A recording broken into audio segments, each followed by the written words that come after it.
Welcome to Community Crossfire, another point of view. I'm your host, Norman M. Oliver. This evening we won't take call-ins because we have a number of candidates who are running for City Council at large, which is a serious post. It's a serious post, and I want to give the folks an opportunity to tell you a little bit about themselves. I asked all the candidates to come down. I think all the candidates are here so far except for Devin Henson. I did leave a message. Maybe he didn't get it. I hope he do come. If he come down, it might be a little bit too late because the other four candidates are going to come on next. Also, the Republicans, Mike Brown and Serial Adams, weren't invited this evening because they won't run to the general election. So I get people to hear from Mike and Serial. Before I get started, I do have one comment, and I've been talking about this for the last couple of weeks. That's about the Penn Cater School, that I've been a little upset. I mean, I'm happy for Penn Cater. I mean, because anytime someone young is able to get an opportunity to get education, I'm all for that. So let's not get twisted. But how can Penn Cater, in my opinion, have a board that's getting away with everything? You get consultants getting paid who's on the payroll, who's someone's husband. You get a young lady who has a doctor's degree that's obviously not a real doctor's degree. Then you get a guy like Theo Gregory, who's a friend, and they did everything in their power to chase this guy down. Is that justice? I mean, and that kind of stuff pisses me off. And there's no real outcry, you know. And I guess sometimes because I'm so independent that I can say what's on my mind, say whatever I want. But I've always been like that. And I'm about fairness. Now you see a guy who, and this is not because Theo's a friend. I would say I take up for people anyway. But a guy who builds a school and moving in the right direction. Like I've had problems. Everybody makes mistakes. Moving in the right direction. They hammer him. These people out here doing every damn thing wrong under the sun, and they pray, oh, we're going to give you another chance. Don't make sense to me, but that's for another time. Okay. But, I mean, welcome. How you doing, Tyler? I'm fine. Norman, how you doing? Ken and Clara. Yes. Right.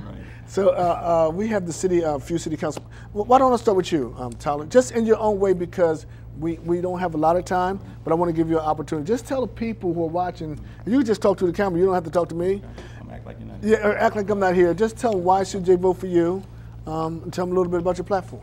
Okay, well, everybody, I'm Tyler Brooks. I'm from the east side of Wilmington. My platform is Everybody Matters and Lead by Example. We've gotten back down to the basics of life now, where the election is calling on folks who have experience, connections, able to adapt to things that are going on in the community and have some home style hospitality. And that's what you have here with me. A couple of my points that I want to make tonight is one is like creating jobs for youth and encouraging youth summer jobs, even more summer jobs for the youth. And the other one is violence prevention.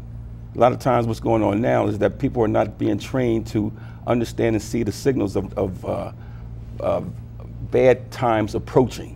You know, I've been trained in those areas of conflict resolution and parenting, you know, and that happened because I made mistakes. I'm running this election again because we want to make peace in the city. A lot of people are campaigning, talking about reducing crime, but nobody's talking about making peace. Now, what we have here, right here, sitting next to me, is a couple of people who are running for office as well. I wish we could do this thing together. I'm saying not just win, I'm saying do more things together as our culture, you know, expose your culture more to others so we can understand what making peace is all about. See, a lot of people are just, like I said before, just wanted to reduce crime. When are we going to start trying to make peace and integrate these cultures and have culture awareness? And so those are the kind of activities. I've been doing entertainment and activities at special public services for years, for like at least since I was 20 years old. And I ran for city council in 2000. And it was a great race. And I was talking about peace back then. I'm talking about peace again now. Picking up where I left off. I put 3 kids through college in the last 12 years that I didn't run. And 2 of them graduated. One's going to college, working a teacher's job in Atlanta. My baby boy's getting ready to go to the National Guards. And my baby girl's in University of Delaware right now. So I've been busy, taking care of business. And one of the other things I wanted to make sure that everybody understood is that we want to keep an eye on this high crime element that we have going on. Myself, I know a lot of the folks in the street, all parts of town, because that's what my business is to entertain and provide activities and special public services all around the city. Thank you, Tyler. Ken, tell us a little bit about yourself and a little bit about your platform. Yes. And Hello. tell the folks who you are. Thank you. Hello. My name is Kenluskey, and I'm running for City Council at large. That's not me. My name is not Ken. The camera's still on me. I don't know. Well, we'll just wait till they wake up. Okay. Hi. I'll start again. Hi. No, it's still on me.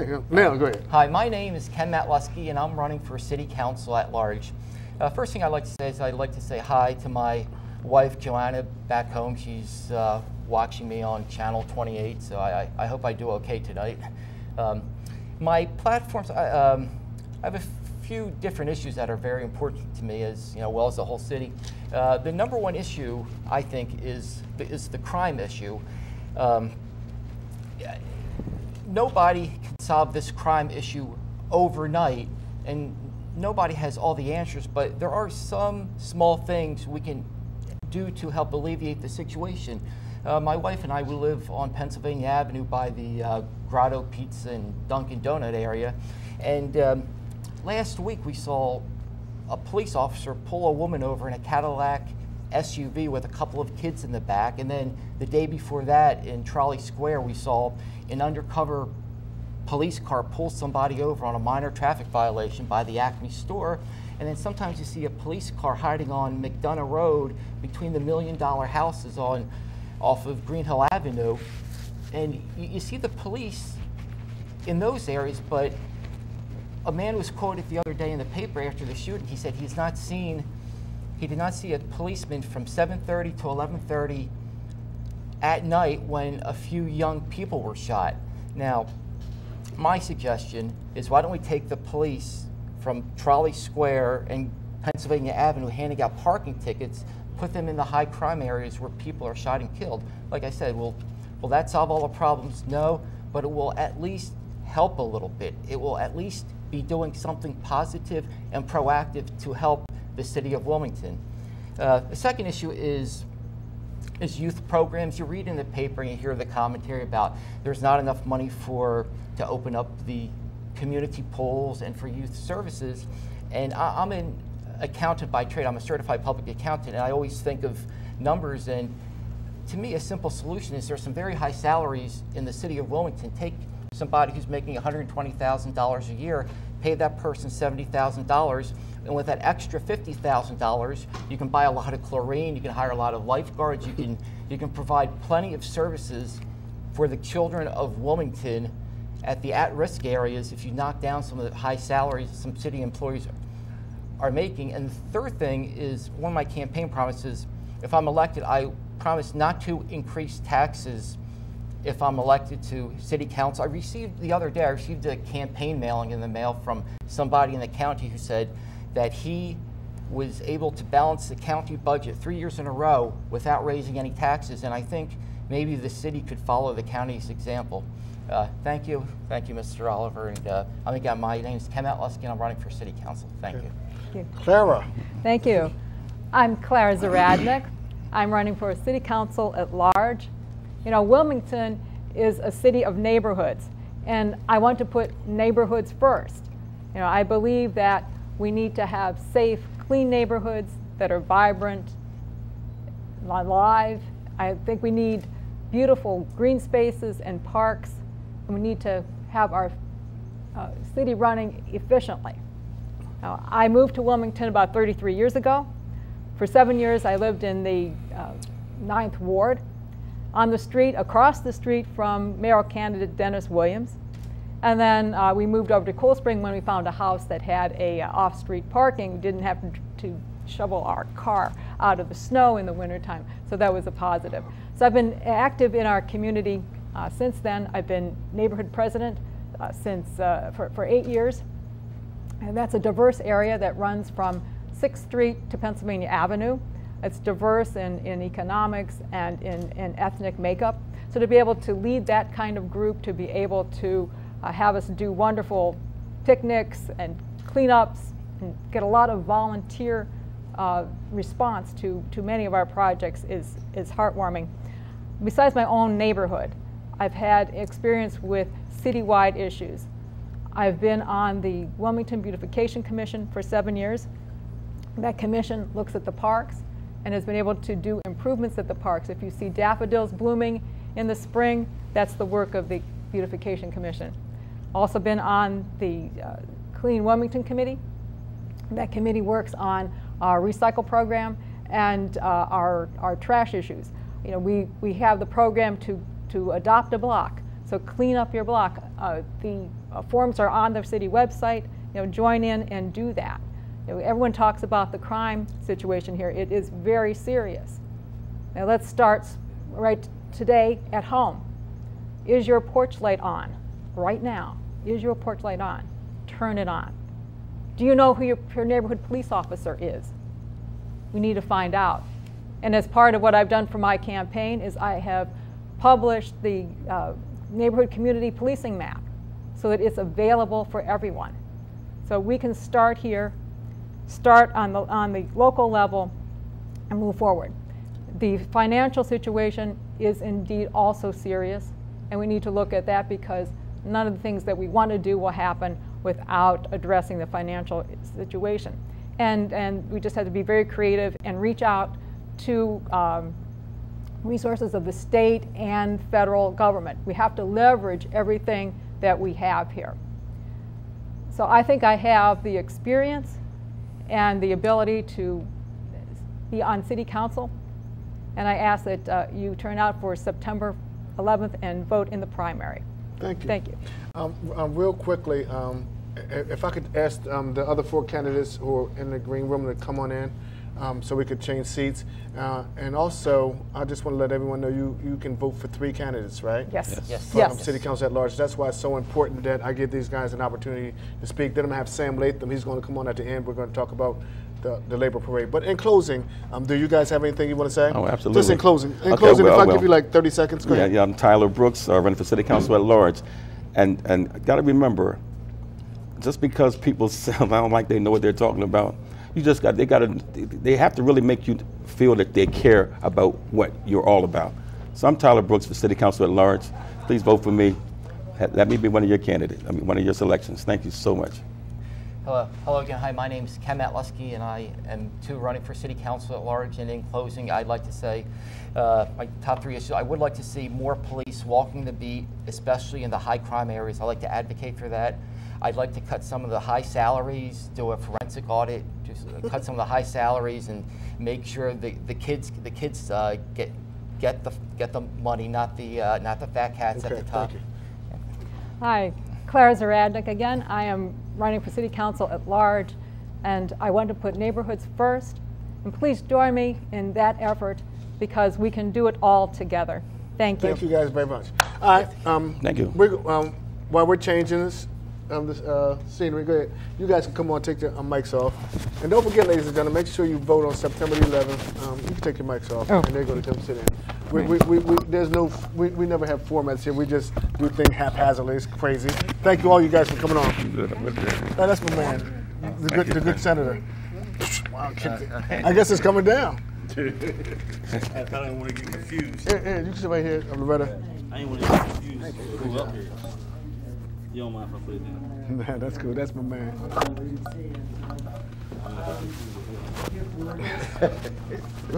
Hey, look, we're going to get started. I have no idea. All right. You do that later? No, she's supposed to come on right now. There's no solos. Let's go. You know what I mean? How would I have a solo and you the dean? That wouldn't even sound right. I'm sorry. All right, You're sir. I can't interview you with that. I know. You gotta take that off, man. No, I'm joking. I know. I heard you. Oh no, I wasn't taking it off. I'm Okay. being secure. Yeah, you straighten it up. You make it right. Make it sci-fi to the day I die. That's right, brother. Yes, sir. You coming to the Del State University of Delaware game? I may be working. Yeah, one more. Not too bad. How you feeling? Good. Is Sam Latham in there? No, I didn't see didn't him. Didn't see him. Well, let's rock and roll. I don't know what happened to Devin. Which camera is this? We're going to that one? Hey, Sammy, if what's going to come in there, let me know. Sam Latham. Yeah. Because we're going to talk about the Labor Day stuff. Let's rock and roll. Which camera are you on? That one? Come on, babe. They're watching that camera, right? Yeah, I can't unclip myself. I'm watching this one. That camera ain't showing a lot. He's going to do the background first. Welcome back to Community Crossfire, another point of view. I'm your host, Norman Oliver. Hope you're enjoying this segment of channel. And next week I won't be here. The Democratic State Committee kind of wiped me out, and I was also happy to do it. You know, Sam's here. Oh yeah, and like I was telling Brother White, they paid for the time. This is all right here, volunteer. You know, happily. But you know, City Council at large is a very, very important position in City Council. And I think that the folks who are watching really need to take it serious. I mean, I kind of half joke about stuff, but these folks are voting on things that are affecting every councilmatic district. Not just the first, second, third, fourth, fifth, sixth, seventh, or eighth, but every last one of them. So I think that they should I'm giving each of you guys like a little opportunity, maybe like 5 minutes or whatever you want to take, talk about yourself. We'll start down there with you, and we'll work back our way. We do it seniority-wise. How about that? So, Maria, how are you? Welcome to the show. And you don't have to talk to me. You can kind of talk to the camera. Well, thank you for having me, Norman. I think this is very important that we find out where the candidates stand on the issues, because there's a lot of things going on in our city right now. And the most important thing that we need to do is elect leaders who have experience and that are effective at what they do. Now, my name is Maria Cabrera, and I have worked in the city tirelessly for over 23 years that I have lived here. I worked in the Mayor's Office of Cultural Affairs under Jim Sills. I worked as Director of Education and Community Relations at the Grand Opera House. I have served in over 15 boards and committees. I'm an entrepreneur, I have a restaurant, and I have a marketing firm. I'm the head of household, I'm an independent businesswoman, and I'm a mother of 4. I pretty much fit into your average Wilmingtonian, and I've gone through the hardships that a lot of the community has gone through. Now, the reason that I'm running is because I feel that if you see a problem, either you're going to work on it and become part of the solution, or if not, you're part of the problem. Now, my platform is going to focus on public safety, as we heard, because this is important, it is a priority. And I am in support of community policing. But community policing includes you, the community, becoming involved and working with our officers and looking at the issues in each neighborhood. Only we can have the power to make it better and to take our cities back. So this is something that we have to work together with multiple agencies. And we have to get to the root of the problem, because a lot of what causes crime in our neighborhoods or issues are social issues: lack of education, lack of employment, lack of opportunity, and people living in poverty. So this is something we have to look at. Along with public safety, we cannot forget our fire department. Right now, both our fire and police are working understaffed. We have rolling bypasses, which means that at any point in time, there is a station that's closed in the city. And if there's a fire in that neighborhood, it puts people at risk. And 2 weeks ago in Detroit, 2 people died, and their neighborhood was on a rolling bypass. I have been endorsed by the Firefighters Union, and I do plan to work for the police and for fire and with the community on public safety. As an entrepreneur and a business owner, economic development is very important to me. I'm experienced in this field. I'm the president of the Hispanic Business Association. I chair the Governor's Council on Economic Development. And I have served on a multitude of task forces dealing with this. Wilmington needs to become a more business-friendly city. That includes these citations that business owners get and the people coming to do business in Wilmington. At this point, nobody wants to come to Wilmington anymore. And I have a restaurant downtown, so I understand what people are going through. Their lunches are costing a lot of money when they come to eat. And last but not least, I believe in constituent empowerment and youth enrichment. And what does that mean? That means that you, the people, have a voice. One of the things that I propose to do is to have citywide focus groups so that we can hear from you, because each neighborhood has a different issue. And what happens in the 5th doesn't happen in the 1st. Thank you. Thank you. Sorry. No, that's good.